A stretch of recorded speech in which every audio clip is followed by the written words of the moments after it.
This chart shows China's birth and death rate over the last 60 years. For most of it, births are high.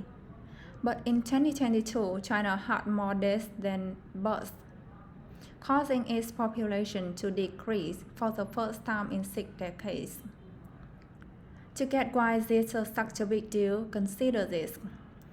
China is the world's manufacturing superpower, and that's in large part because of its huge population.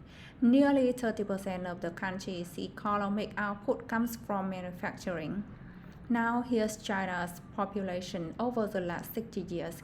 Even after losing almost a million people in 2022, its population is still about as big as it's ever been, 1.4 billion people. But that's projected to shrink by nearly half by the end of the century. Over the years, China's growth and policy have contributed to its population decline. Today it's looking to reverse course to keep its population steady. The problem is it might be late. In the 50s and Mao, China experienced one of the most gruesome famines on record. 30 million people died. If you look at that on the birth and death rate chart, you will see a big spike in deaths.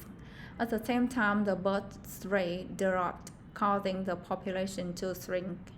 But as often happens with wars, famines, and other major crises, immediately after there was a baby boom. Combined with global medical advance that decrease infant mortality rates, China's average family now has 6 children. The birth rate has skyrocketed, which the government saw as a big problem. The Chinese leadership realized the population was growing too fast and something needs to be done.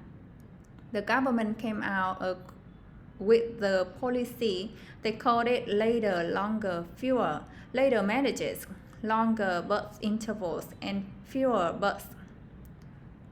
As a result, China's birth rate started trending down, but it wasn't low enough for China's leaders. And in 1980, they implemented the extreme one-child policy, which limited most families to one child. That policy was also backed up by very harsh measures,